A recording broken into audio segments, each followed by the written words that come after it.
All right, hello boys and girls. We're going to take a look at the causes of the Great Depression, which is going to last all throughout the 1930s and pretty much up to World War II. So let's go. So the Roaring Twenties that we just looked at, economically pretty good. The government stayed out of business, which let businesses grow quite a bit. Of cars, radios, fridges, new appliances that people are getting, this consumerism, materialism, people buying things on credit because they're feeling like things are going well. Overall, this confidence in the economy. Now, on the other side, those that didn't prosper, farmers didn't prosper. They had too much supply, lowered the prices. Blacks did not prosper, often getting the lowest jobs. I mean, they're coming from the south to the north in the Great Migration, getting the lowest paid jobs, living in the slums, and immigrants, which we looked at quite a bit. Low jobs, lived in slums. You have the nativism, racism against them. So we kind of have two sides of the 1920s. Okay. Now,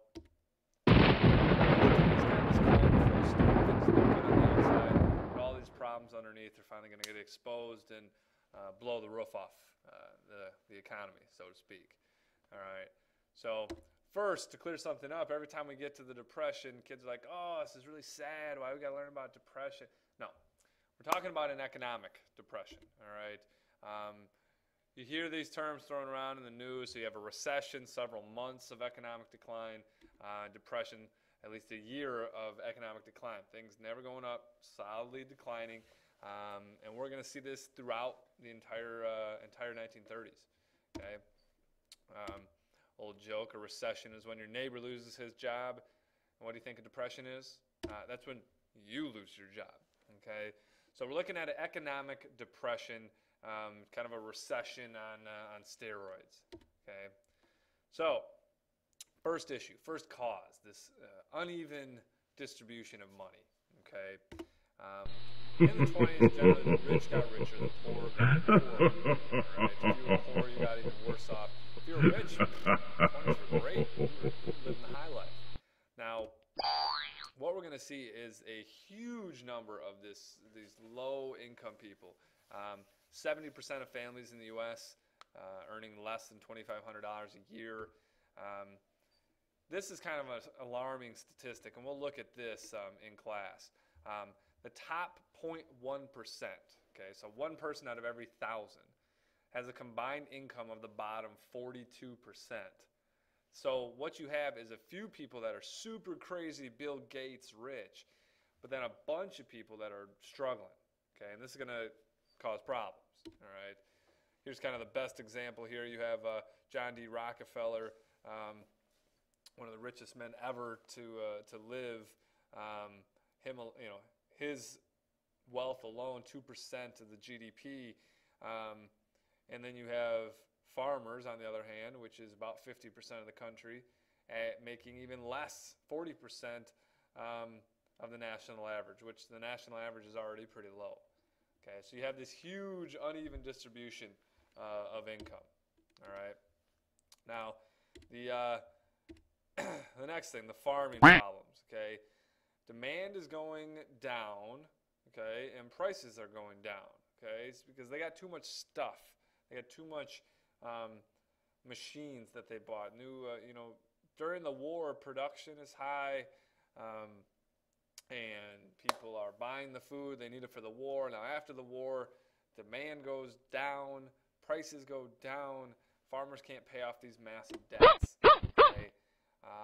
Congress is going to try to pass something called price supports. So when the government buys the leftover crops to make sure the farmers can make a decent wage. Nothing for you! President Coolidge is going to veto this price support bill. Says no, farmers always been poor, they can stay poor, they don't need the government's help. So the big issue with farming on the big side here is that prices are going to fall and the government is not going to help them.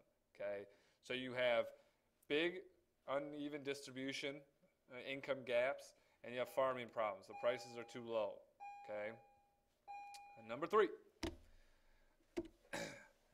Foreign markets are really crappy. All right, now we're going through the Depression in the 30s.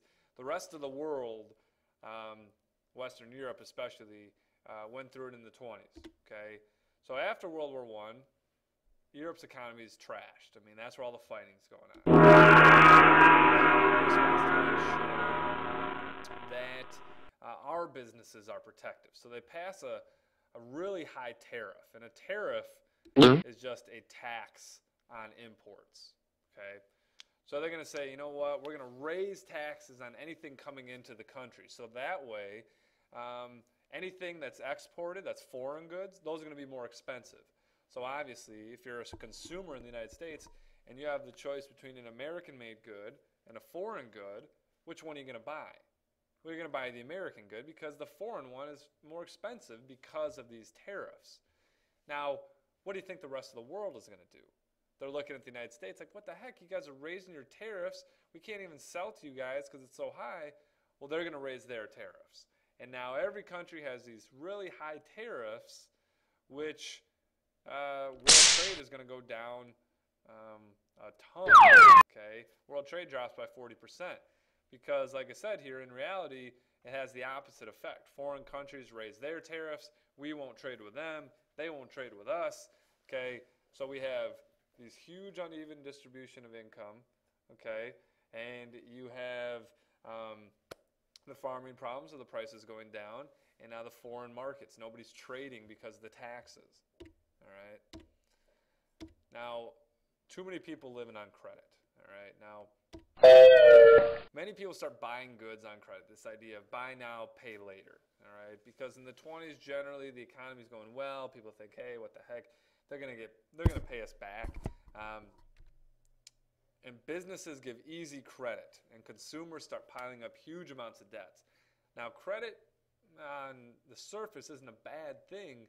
But what happens when you get too much credit, you end up like this guy, and it controls you. And if you can't pay off your debt, you're going to be screwed. Okay? So you have uneven distribution of income. You have the farming issues. You have the foreign markets, and you have people living on credit, which is not a good thing if you're living on credit. Now, the banking issue. How do banks make their money? Okay? Banks make their money by loaning out the money that you put into the bank. Okay? Now, banks are going to see a problem because there's too many of them. And these banks are not stable. They're not stable banks. Okay? They're small, rural banks, and they're very vulnerable to bank runs. Now, what happens in a bank run is when huge numbers of people go and take out their money. Okay? And if all the people that have their money in the banks try to take their money out at the same time, the bank doesn't have that money. Okay? So what happens if everyone takes their money out and the bank runs out of money? What happens? Well, if you go to take, let's say you have your money in the bank and everyone already took all the money out and you go there and they don't have your money, that money is gone. Okay? Gone. Okay, so what's going to happen is thousands of banks, because they don't have good practices, there's no regulations, and people are getting freaked out and going on these bank runs, 5,000 banks are going to collapse. Okay, and you can see here, rush into banks. You hear, oh man, that bank, is going out of business. Everyone got to go there and get their money out. People start going and get their money out. The bank runs out of money and shuts down, and those people are just straight up screwed out of that money. All right. Now, the stock market. Everyone remembers the stock market here. Okay. When you buy stock, all right, you're partially owning a company. All right. Show me the money! How you make money in the stock market is that you buy it at one price, it goes up, and then you sell it. All right. For example, RCA stock was $11 in 1924. Well, that stock goes up to $114 in 5 years. Okay, so if you bought it for 11 and the cost goes up, and then you sell it, you got to sell it. Okay, you make a buttload of money. Now, you lose money if you buy it for more and then you sell it for less. Now, that same RCA stock that was $114, 2 years later, it was down to 10. So if you bought it when it was this high and it went down to there, you lose tons of money. Now, what's going to happen is tons of people in the 20s are buying stock, all right? And it's kind of like an eBay auction. That's kind of how I think of it. You know, if two people are bidding on something, on a certain item, that price is going to go higher, higher, higher, higher, higher, higher, okay? Now, what happens is, you know, the prices get inflated because people say, hey, yeah, let's buy stocks, and the prices are going up and up and up and up and up. Well, they can't go up forever, all right? And the stock market's going to crash, okay? And we'll take a look at this here. So people are also doing something called buying on margin, where they are buying stock with borrowed money, okay? So the stock market's kind of a gamble. You don't know what's going to go up, what's going to go down. And people are borrowing money to buy stock, all right, which is not good, all right? And they're engaging in risky behavior known as speculation when they're trying to get rich quick, buying, you know, stocks really quick, not thinking about it. They're using borrowed money. All the while, the stock prices are going up and up and up and up and up. And when you ignore the risks, you're going to have some problems, all right? So American industry is booming. The prices are going up while the industry is booming. And investors are selling off their stocks, making huge profits. And the more people that make profits, people say, hey, I want to get in on this, and they buy more stocks. It's this get rich quick. If you ever hear somebody have a get rich quick scheme, it's usually too good to be true, or illegal, or both. Don't do that, okay? More people investing, pushing the prices higher and higher and higher and higher. They're buying on margin. They're using borrowed money to buy these stocks. And the stock market will eventually crash, all right? And it crashes on October 29th, 1929. This is when everybody sells and the stock market is going to bottom out, all right? So these prices are inflated, and we're going to see what's going to happen, all right? And it's kind of like this, all right? If things are going up, and hey, yeah, if you're at Great America, this looks like a pretty sweet ride. But if that's your money and your life savings, not so good, okay? They don't even have shoulder harnesses, all right? They're all in trouble, okay? So stock prices up, up, up, up, up, up, up. Black Tuesday, boom, we bottom, okay? And then you're going to see it continue to go down until we get to 1932, and we'll look at how this is all fixed, all right? People outside on Black Tuesday wonder what in the heck just happened. What just happened? Everybody sold, and all that money is gone. Millions of dollars, just poof. All right. Now, think of the cause of the Great Depression kind of like an iceberg. All right. The stock market crash is what everyone sees. Yeah, the stock market crash. That's what caused the depression. No. All right. Just like an iceberg, 90% is underneath the water. The bigger issues are what's underneath the water. You have the uneven distribution of money. You got too many poor people.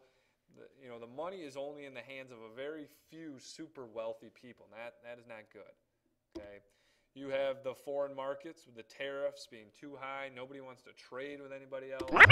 You have making too much goods, overproduction of goods because everybody's buying things on margin and on credit. You have the farming problems. You have the banking issues. These banks are not sound. And then finally, boom, you have the stock market crash. And all of this comes tumbling down, and we get into the worst economic situation our country has ever been in. So we'll talk about this. I know I went through pretty quick, and there's a lot of stuff in there, but we'll take a look at this, and it'll all make sense. Don't worry. All right, guys. See ya.